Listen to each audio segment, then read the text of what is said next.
sedemikian rupa. Nah, kalau tadi pagi saya memberikan judul dalam perikop dari ayat yang ke-25 sampai 37. Kali ini dari Lukas yang sama, ayat yang pertama sampai ayatnya yang ke-12. Tetapi sebenarnya saya ingin melanjutkan sampai di ayat 20. Jadi masih ada sisa 2 perikop lagi yang akan kita baca ya.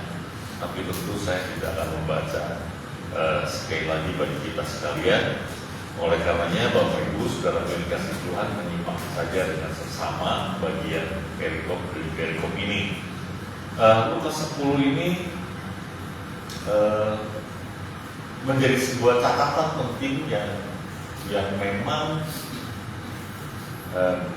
ditulis oleh rekan sekerja Paulus ya, yang kemudian didedikasikan bagi Theophilus. Ya, sampai hari ini masih menjadi misteri, banyak asumsi yang bisa dibangun dari situ tentang siapa tujuan dari penulisan ini. Tetapi yang pasti bahwa dia bukan murid yang pertama, artinya biasanya ada saksi yang pertama, itu berarti murid yang 12 itu. Nah, Lukas tidak termasuk di situ. Tetapi dari catatan-catatan yang dicatat, banyak kali Lukas juga memiliki unsur kesamaan ya, dari Matius, Markus. Kemudian ketiga kitab ini disebut kitab sinoptik. Yohanes agak sedikit berbeda karena waktu Yohanes menulis itu sudah berada pada satu tantangan tertentu yang kemudian itu diminta untuk menuliskan Injil, ya, menuliskan kisah tentang Yesus yang belum dituliskan. Maka kemudian Injil Yohanes itu menjadi Injil yang singkat, padat, teologis, lengkap, dan kemudian kalau ini adalah kasih karunia Allah, ya, Matius, Markus, Lukas itu adalah kasih karunia Allah, maka Injil Yohanes itu di atas itu, ya. Jadi karis anti karitos, seperti itu kurang lebih, ya. Saya boleh menjabarkannya tentang Injil-Injil ini. Nah, saudara dikasih Tuhan, saya memberikan tema dari renungan yang akan kita renungkan bersama dari bacaan kita, menjadi jawaban Tuhan, tapi jangan silau oleh keberhasilan. Ayat 20 menjadi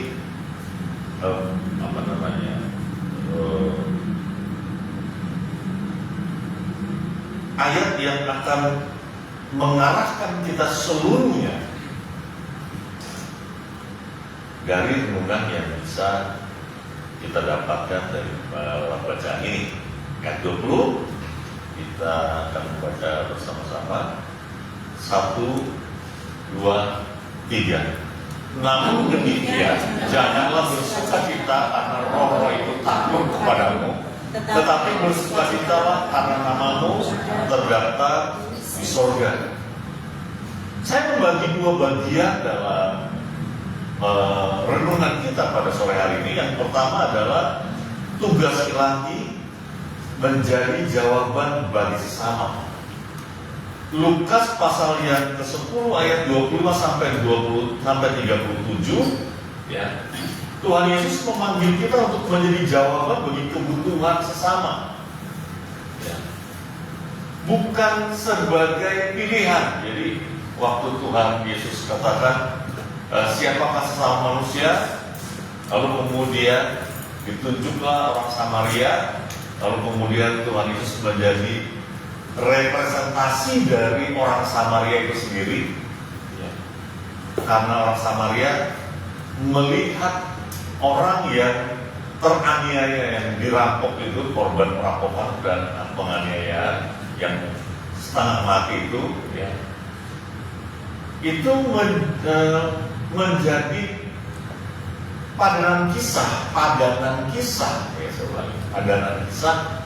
yang sama seperti ketika Bapa melihat ketidakmampuan, ketidakberdayaan umat manusia, maka dia mengaruniakan Yesus. Itu karena belas kasihan Tuhan. Nah, belas kasihan Bapa dinyatakan di dalam Kristus Yesus menjadi paket keselamatan yang utuh, yang lengkap, yang kemudian dia juga memiliki belas kasihan yang sama seperti Bapa, ya, untuk membawa setiap kita ke dalam bagian tubuhnya, ya, sehingga setiap kita yang menjadi satu tubuh dengan Yesus mendapatkan kemuliaan dari Bapa. Dan itu terjadi oleh karena belas kasihan. Tergeraklah hati Yesus oleh belas kasihan. Nah, diharapkan kisah orang Samaria yang baik hati ini juga menjadi representasi dari kehidupan setiap kita orang percaya untuk memiliki belas kasihan. Sehingga ketika kita menatap fenomena dan kemudian tergerak oleh belas kasihan, bukan belas kasihan yang tanpa dasar sehingga itu menjadi sesuatu yang kosong. Kasihan ya orang itu, tapi tidak tahu apa yang harus dilakukan. Ya. Seperti orang yang naik kendaraan umum lalu kemudian dia berdiri, perutnya membuncit, sedang hamil begitu, ya. Tapi karena tidak ada tempat duduk, kemudian orang yang duduk di situ nyaman saja. Ya. Ada orang yang tergerak hatinya, kasihannya. Itu orang nggak tahu diri ya, di depannya loh, masih muda nggak mau bangun. Maka tergerak hatinya belas kasihan, ditegur. Kamu masih muda, berdiri saja, ganti nih orang hamil, gitu ya. Ibu-ibu sedang hamil. Biar kamu berdiri. Dia bilang, udah tahu hamil, jalan-jalan terus. Ya. Apa kamu memberikan mengatur hidup saya? Saya tidak mau beri. Nah, ada orang-orang yang seperti itu. Seharusnya tidak demikian, ya. Baik imam, orang Lewi dan kemudian kita menjadi gambaran orang Samaria, maka seharusnya ketika kita terucap kasihannya, maka kemudian pikiran mengolah sampai ke hati mulai melihat, maka hati itu tergerak oleh belas kasihan dan ada dorongan ilahi untuk melakukan sebuah tindakan kasih yang nyata. Itulah yang Allah harapkan bagi kita. Dan sebenarnya itu bukan harapan Tuhan atas kita, tetapi perintah Tuhan atas kita. Saya tingkatkan kualitasnya. Kalau tadi pagi itu yang Tuhan harapkan. Sekarang bukan itu yang Tuhan harapkan, tapi itu yang Tuhan perintahkan. Karena menjadi Kristen seumur hidup tanpa berupaya untuk memenangkan jiwa melalui kehidupannya, itu adalah Kristen yang kosong. Tidak ada nilai. Ya. Kalau dunia ini sedang tenggelam, maka kita berupaya memberikan sesuatu apa saja untuk bisa menyelamatkan orang itu.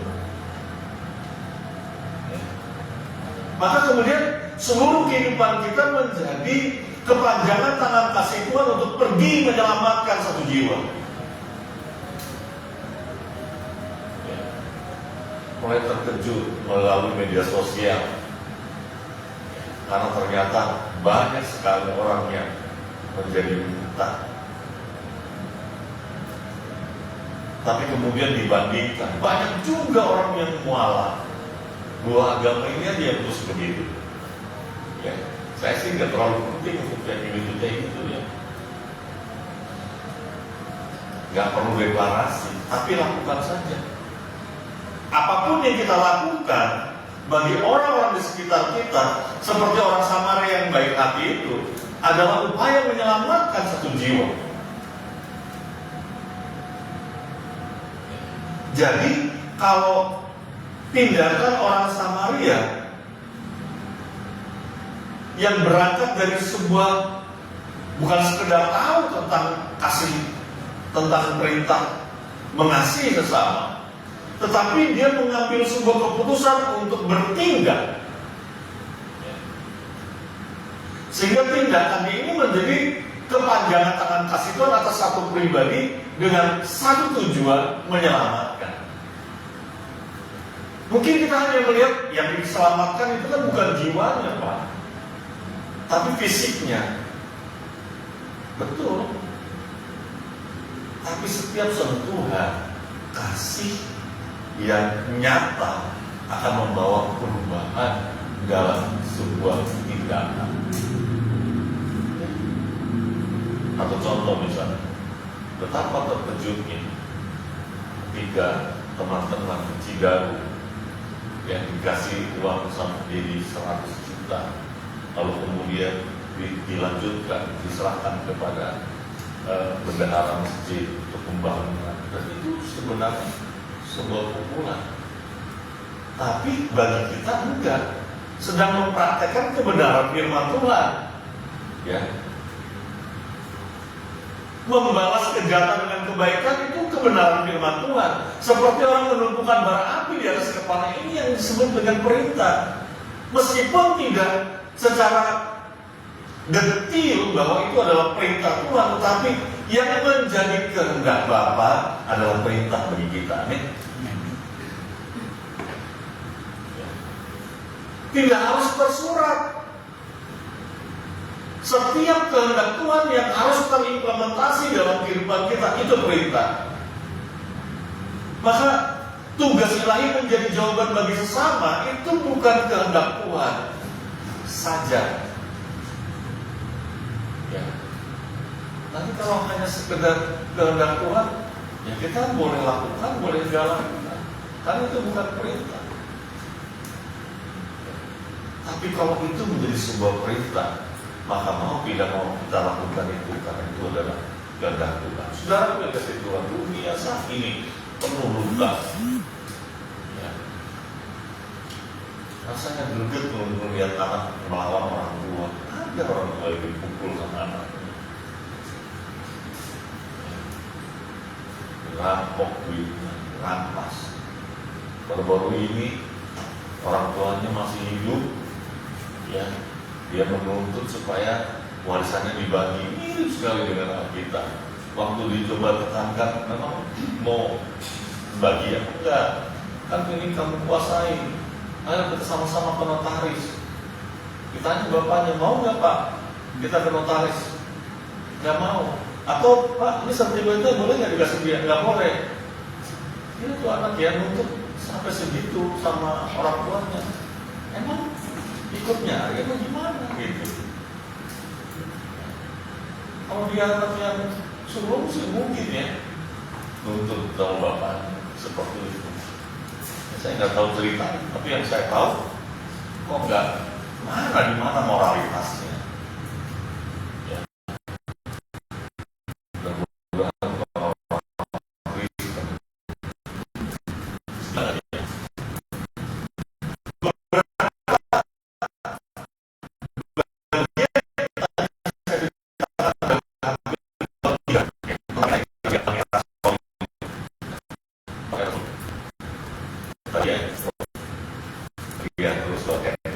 banyak sekali berita.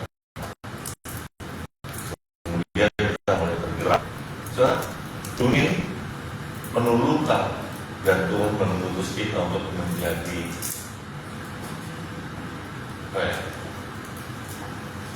perban luka lah, jangan membaur ya kayak tendensius sekali. Menjadi perban luka, membungkusnya dengan minyak yang dan anggur dalam kisah Rasul Lukas pasal 10 tadi. Orang yang tiap hari dia bawa anggur, lupa bawa minyak. Harusnya dia kalau bawa angkot bawa minyak juga, jadi udah persiapan buat mengobati orang yang terluka di jalan. Kan karena dia lupa bawa minyak, dia cuma bawa angkot, dia mabuk terus dia jadinya kacau ya. Di era digital yang cepat menyebar berita duka, tetapi lambat mengulurkan tangan menjadi jawaban bukan soal menjadi viral, tetapi soal hadir. Mungkin kita tidak hadir di sana, tetapi membuat pesan yang menghibur, menguatkan, ikut hadir di situ. Kalau kemudian kita bilang, oke, saya dukung kamu dengan doa, ya ambil bagian doa, jangan cuma tulis saja doa, tapi tidak berdoa. Ya. Tugas ilahi yang pertama menjadi jawaban bagi sesama. Ada tugas. Ya. Bagian yang kedua adalah menjaga hati. Menjaga hati untuk tidak silau oleh keberhasilan. Yang pertama tadi soal menjadi sesama, ya, melayani sesama, menjadi jawaban bagi sesama, itu adalah perintah Tuhan. Nah, saudara, begini ya, ketika kita mendapatkan tugas, kita mengerjakannya seoptimal mungkin.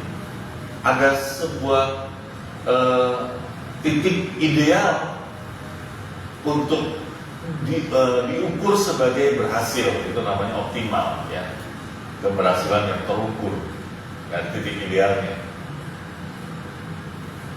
Nah, ada upaya-upaya untuk mencapai keberhasilan.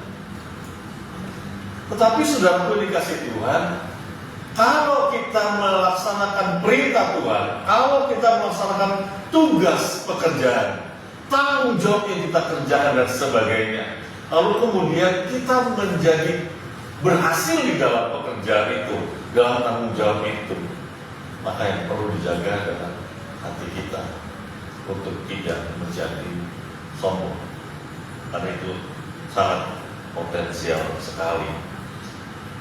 Di Lukas pasal yang pertama, pasal 10 ayat yang pertama sampai 11, ada catatan di situ tentang 70 murid yang diutus. Jadi saudara, bukan yang 12 murid ini ya.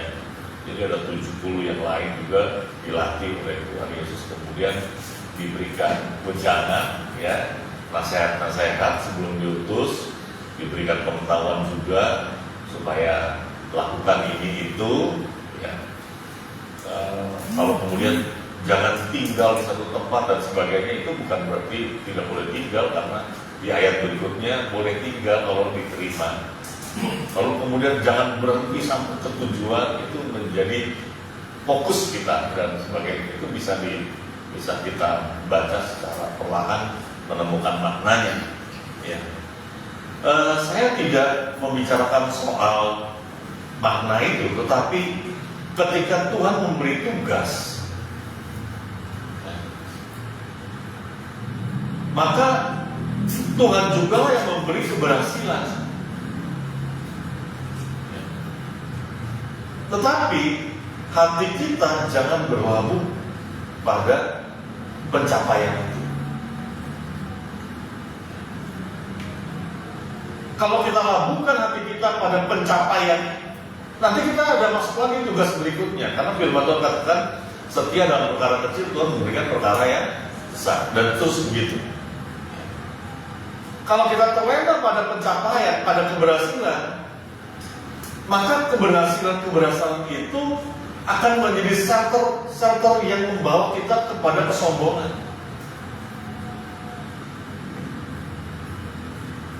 Bukan tidak boleh dirayakan keberhasilan,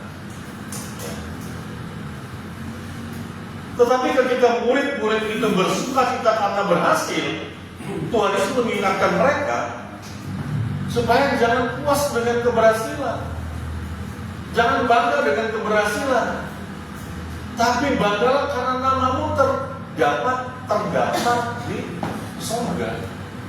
Kenapa? Karena kamu telah mengambil bagian sebuah pekerjaan yang ditugaskan untuk kamu selesaikan. Jangan harap begini, ketika ada tugas tanggung jawab diselesaikan, maka kemudian kita harapkan rewardnya dari Tuhan. Mana nih? Udah pelayanan, mana nih?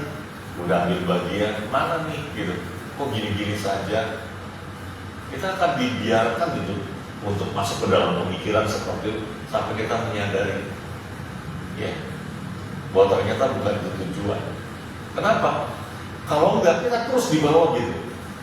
Berhasil kecewa, berhasil kecewa, berhasil kecewa. Loh, kenapa? Harusnya berhasil bersyukur, tapi ini berhasil kecewa. Karena yang diharapkan lain. Kalau dia sudah mencapai titik keberhasilan, dia ingin mendapatkan pujian, ya, dari pencapaian-pencapaian itu, dan bukan hanya pujian, tapi hasil dari yang dicapai itu untuk dapat dijadikan sebagai alat ukur pencapaian.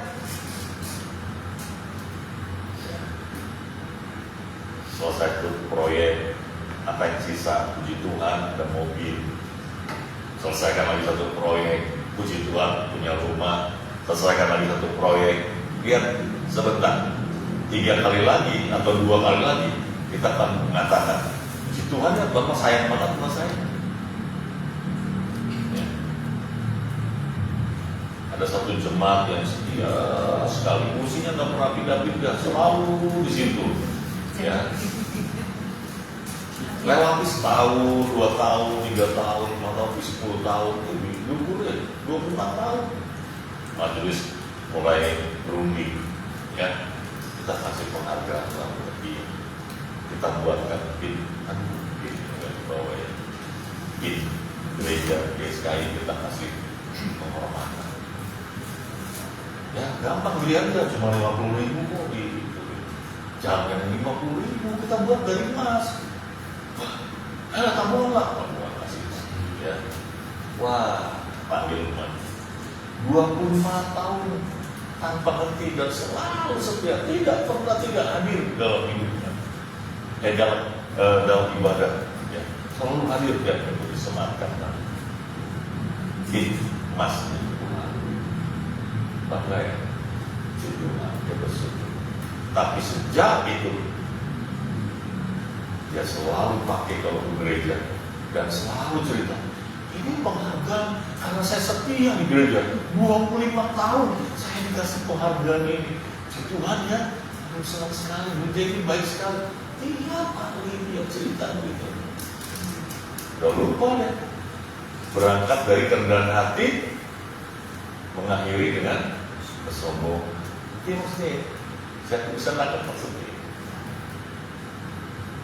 Ketika Tuhan perintahkan untuk pergi, menjadikan diri kita sebagai jawaban bagi orang-orang lain. Ya. Lalu kita mengambil bagian itu, kita selesaikan itu, lalu kemudian kita ceritakan tentang apa yang kita lakukan itu, kita berhenti pada kesombongan. Jangan. Ya. Jadi parameter. Saudara dikasih Tuhan, saya nggak bilang bukan saya, ini bicara sama saya juga. Sampai saya sadar mungkin saya harusnya begini aja. Karena kalau saya punya uang sedikit jadi sombong jatuhnya. Ya. Saya kalau ada berkat, puji Tuhan. Oh ada di ATM nih 10 juta, punya siapa aja nih uangnya gitu. Mulai diselesaikan yang lain-lain, tiba-tiba habis, punya mereka semua. Berarti bukan punya saya ya.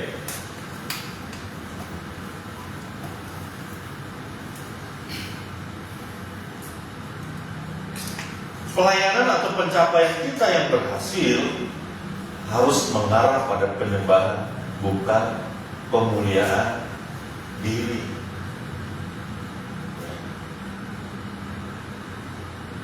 Ketika Tuhan memerintahkan kita dan kita mengerjakan, lalu pekerjaan itu Tuhan jadikan berhasil, ya, fokusnya kepada Tuhan, supaya Tuhan izinkan lagi pencapaian karena kita melaluinya itu bukan berhenti di situ.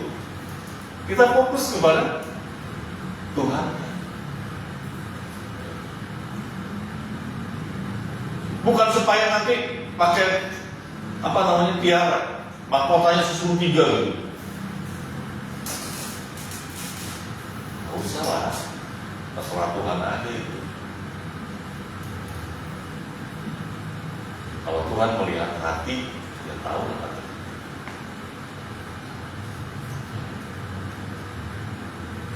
Saudara dikasih Tuhan, kita diutus untuk menjadi jawaban, itu tugas ilahi. Ya, bagi jawaban bagi orang lain, itu tugas ilahi. Kita diberi kuasa untuk berhasil, itu anugerah Tuhan. Dan ya, kita diutus untuk menjadi jawaban bagi orang di sekitar kita, itu tugas ilahi. Kehendak Tuhan itu tugas ilahi. Kita diberi keberhasilan, itu anugerah Tuhan. Beda lagi kalimatnya, jangan apa-apa. Ya. Ketika hati kita mengangkat pada Tuhan, itu sukacita sejati.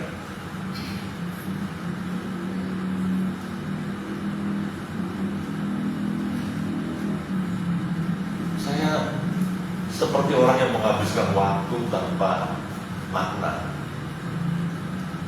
Ketika saya mengukur, gila ya, melayani Tuhan dari sekian tahun ya, bukan yang di sini saja, tapi sebelum-sebelumnya juga. Ada banyak kesempatan yang Tuhan beri di tempat-tempat yang sangat strategis ya. Rumah tinggalnya nggak punya. Wah, kalau ngukurnya ke sana terus gitu. Saya jadi kecil, jadi kecewa, jadi minder, jadi nggak ada artinya saya. Ya. Tapi ketika saya melihat apa yang sudah saya lakukan, kemudian saya ukur dari orang-orang di sekitar saya, kontrasi jadi pendeta besar, ada banyak lah, ya. Saya sebut satu saja. Mas manusia praktek punya kesan yang luar biasa bersama dengan kita di sini. Saya lihat yang dari SD, dari TK, SD, SMP, SMU, kerja, punya jabatan. Nah, itu buat saya membanggakan. Ketika saya balikin kepada Tuhan, wah, ternyata banyak yang sudah saya kerjakan ya Tuhan. Senang, hati saya juga besar. Ya.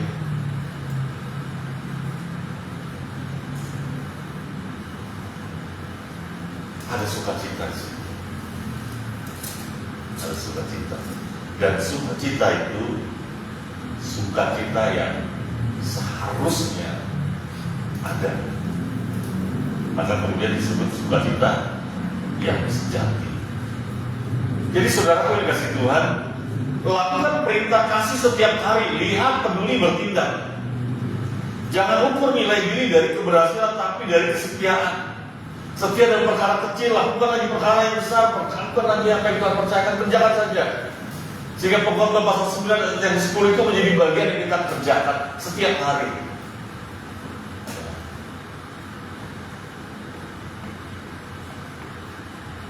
Saya bersyukur kemarin sudah telepon sama Pak Steven Panggilan untuk menangani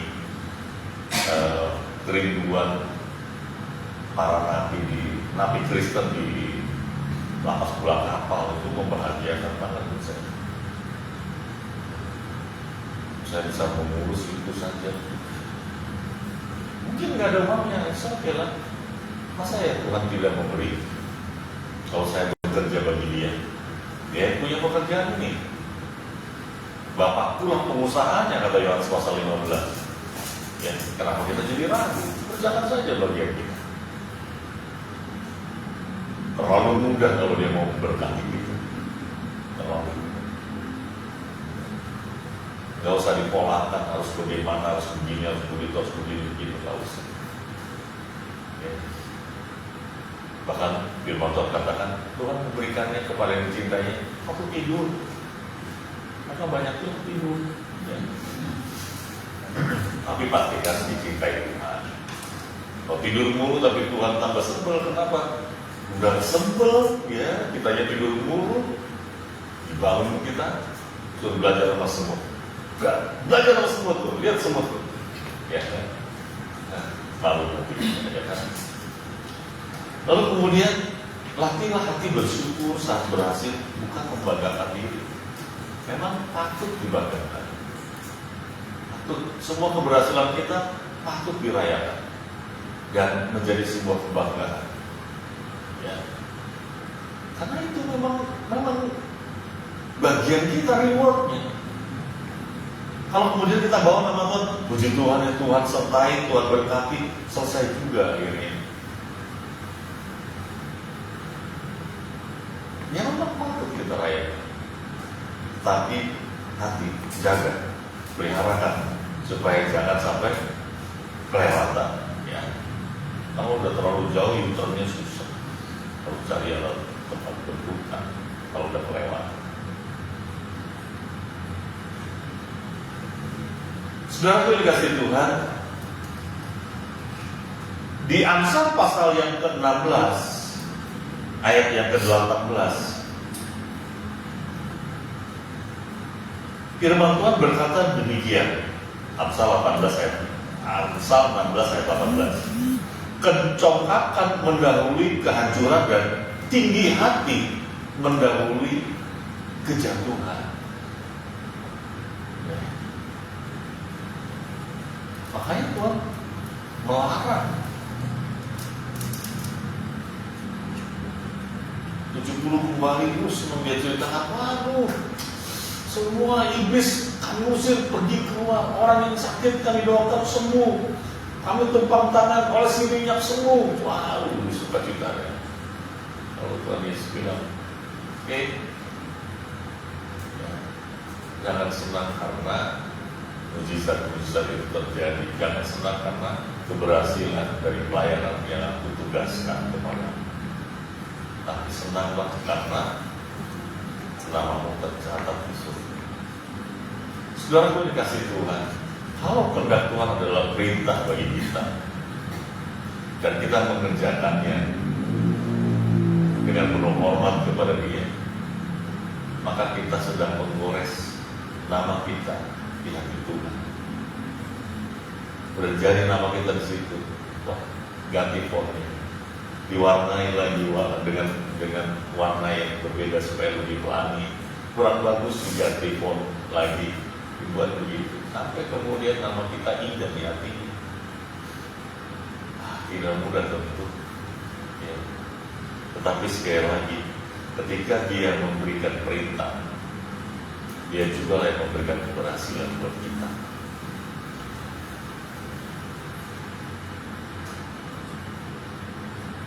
Di dalam 1 Korintus pasal yang ketiga ayat yang ke-6, 1 Korintus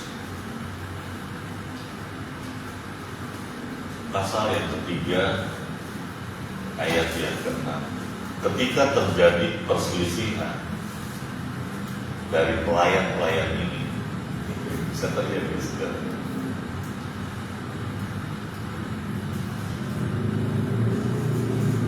Saya akan baca di ayat 4, 5 dan 6. Karena jika yang seorang berkata aku dari golongan Paulus dan yang lain berkata aku dari golongan Apolos, bukankah hal itu menunjukkan bahwa kamu manusia duniawi yang bukan rohani?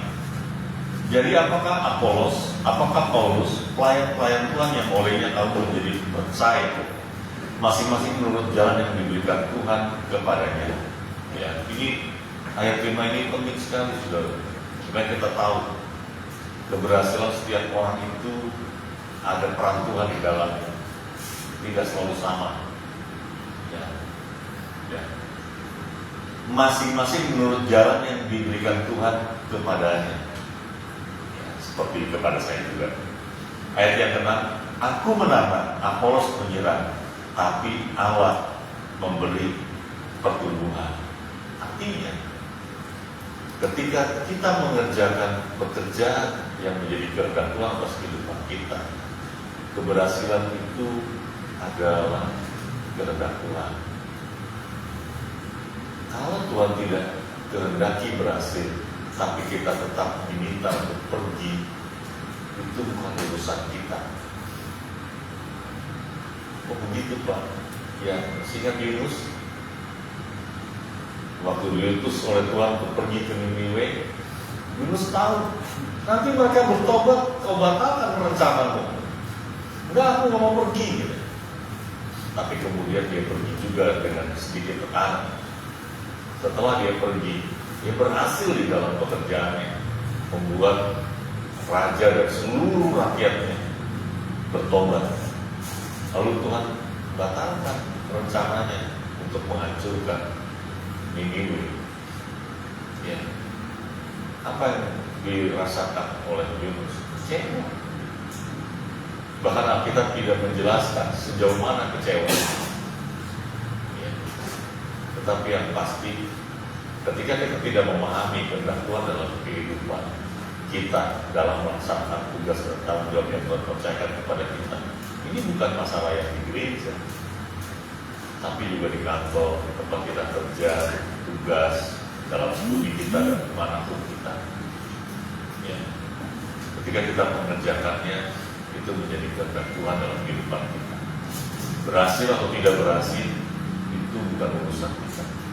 Kalau Tuhan berikan keberhasilan, pencapaian itu juga bukan untuk kemuliaan kita, tetapi kita fokus kepada kemuliaan Tuhan yang telah memberikan perintah itu kepada kita. Jadi saudara yang kasih Tuhan, biarlah kita menjadi jawaban bagi setiap orang.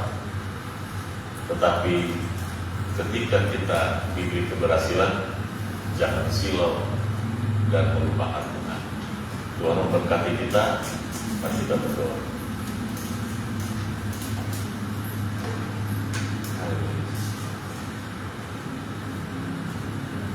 Bapa di surga, kami bersyukur Tuhan bahwa kami orang-orang yang Engkau percayakan untuk mengerjakan tugas tanggung jawab kami. Ada tugas-tugas yang tersurat seperti pergi jadikanlah semua bangsa muridku, ajarlah mereka melakukan kehendak-Mu, dan banyak lagi Tuhan. Tetapi ada banyak juga tugas yang tersirat di dalam kehendak Tuhan untuk setiap kami.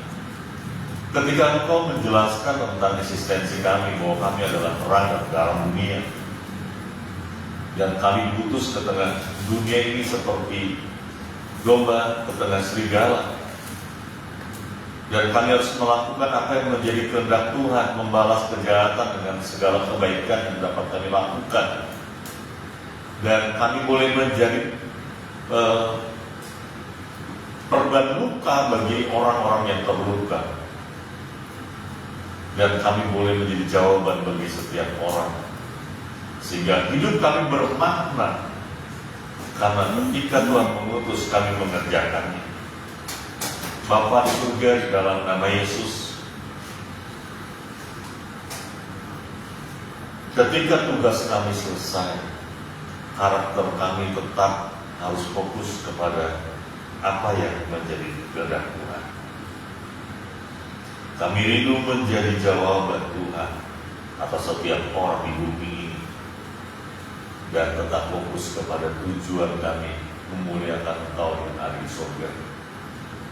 Biarlah hati kami terpaut senantiasa di hadapan Tuhan, sekalipun saat ini kami di bumi ini. Terima kasih Tuhan. Dalam nama Yesus Kristus yang berdoa. Amin.